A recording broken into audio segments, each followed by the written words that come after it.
आपको बता दें, अग्निपथ योजना के खिलाफ राहुल गांधी इस वक्त एक प्रेस कॉन्फ्रेंस कर रहे हैं। आइए सीधा रुक करते हैं।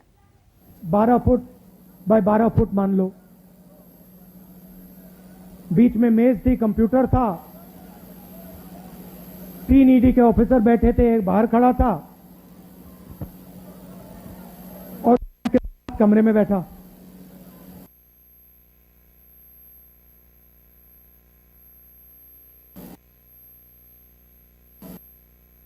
शाम हो,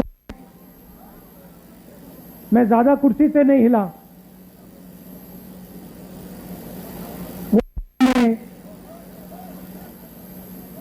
उड़ जाते थे, चले जाते थे। उनके सीनियर ऑफिसर थे, उनको इंस्ट्रक्शन की भी जरूरत थी तो निकलते रहते थे, आते थे। तो रात को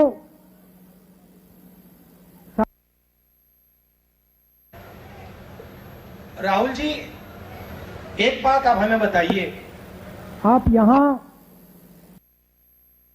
बैठे हैं, 11:30 घंटे हो रहे हैं, आप बिल्कुल थके ही नहीं हो। हम थक गए हैं मगर आप नहीं थके।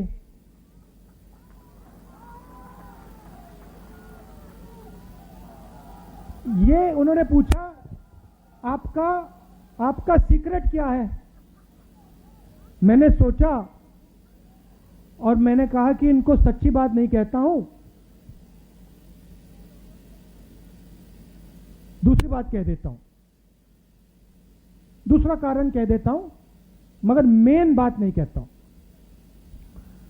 मैंने कहा कि मैं विपासना करता हूं, उसमें बैठना पड़ता है, तो आदत लग गई है, मुझे कोई प्रॉब्लम नहीं, 6, 7, 8, 10 घंटे बैठा दो, मुझे कोई फर्क नहीं पड़ता। तो फिर उन्होंने मुझे पूछा, विपासना के बारे में पूछा, मगर सच बात तो मैंने उनको नहीं बताई। आप जानते हो सच बात क्या है? सच बात यह है कि उस कमरे में राहुल गांधी अकेला नहीं बैठा था। उस कमरे में राहुल गांधी के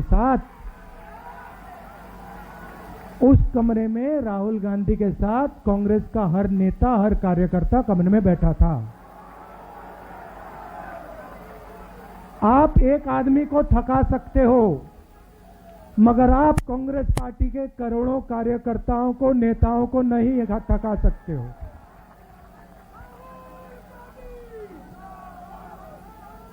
और सिर्फ कांग्रेस पार्टी के नेता, कार्यकर्ता उस कमरे में नहीं थे। उस कमरे में इस सरकार के खिलाफ जो भी बिना डरे लड़ता है, वो बैठा था। ठीक है, उन व्यक्तियों को स्पेशल इनविटेशन ईडी ने नहीं दिया, मगर उस कमरे के अंदर जो भी हिंदुस्तान के लोकतंत्र के लिए लड़ रहे हैं, वो सब के सब मेरे साथ बैठे हुए थे। तो थकूंगा कैसे? अच्छा, फिर 3, 4, 5 दिन हुए, आखिरी दिन कहते, राहुल जी, आपने इतनी पेशेंटली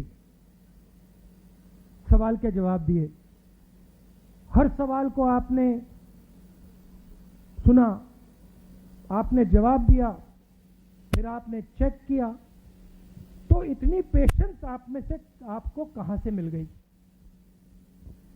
मैंने कहा, भैया ये तो मैं आपको नहीं बता सकता। वो पहले आपने थकान की बात पूछी, मैंने विपासना बोल दिया, मैं पेशेंस का नहीं कह सकता आपको। आप जानते हो पेशेंस कहां से आई?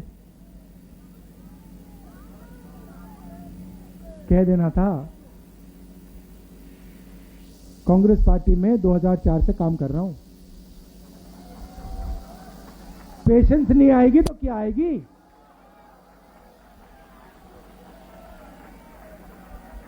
इस बात को कांग्रेस पार्टी का हर नेता समझता है। देखो बैठे हुए हैं, सचिन पायलट जी बैठे हुए हैं,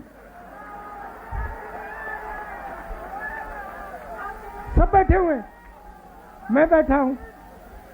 तो ये जो हमारी पार्टी है, संगठन है, सिद्धरमैया जी भी बैठे हुए हैं,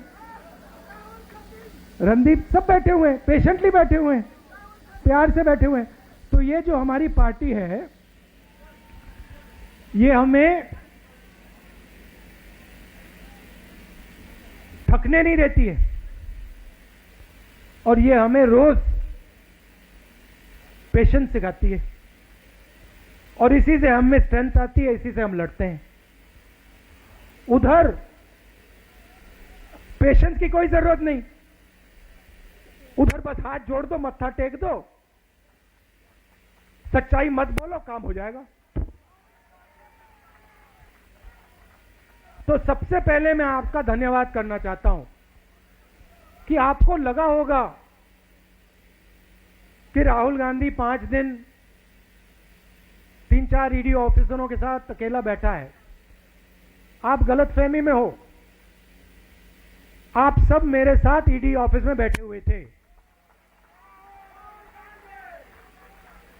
और आपने अपनी शक्ति मुझे दी, इसीलिए ईडी शीडी कुछ नहीं, कुछ फर्क नहीं पड़ता। और मैं आपको बताऊं, वेणुगोपाल जी ने कहा, मैं आपको बता रहा हूं, जो ऑफिसर्स थे जिन्होंने मुझे इंटरोगेट किया, उनको भी यह बात समझ आ गई कि कांग्रेस पार्टी के नेता को डराया नहीं जा सकता है, कांग्रेस पार्टी के नेता को दबाया नहीं जा सकता है, धमकाया नहीं जा सकता है, क्योंकि कांग्रेस पार्टी सच्चाई के लिए लड़ती है। सच्चाई में पेशेंस की कोई कमी नहीं होती, सच्चाई कभी थकती नहीं है। झूठ जरूर थक जाएगा, मगर सच्चाई कभी नहीं थकती, सच्चाई में पेशेंस की कोई कमी नहीं हो सकती। तो मैं आपको दिल से धन्यवाद करना चाहता हूं। मगर मेरा जो मामला है, ये छोटा सा मामला है, मैं आपको बताऊं तो ये जरूरी भी नहीं है। आज सबसे जरूरी बात हिंदुस्तान में रोजगार की है। नरेंद्र मोदी की सरकार ने जो इस देश की रीढ़ की हड्डी है, स्मॉल एंड मीडियम इंडस्ट्री, जो इस देश को रोजगार देती है, उस रीढ़ की हड्डी को इन्होंने तोड़ दिया है। और आज मैं महीनों से कह रहा हूं, और जो हमारे युवा हर रोज सुबह दौड़ते हैं, आर्मी में, नेवी में, एयरफोर्स में, फोर्सेस में भर्ती होने के लिए दौड़ते हैं, उनसे मैं कह रहा हूं कि हिंदुस्तान के प्रधानमंत्री ने इस देश की रीढ़ की हड्डी को तोड़ दिया है।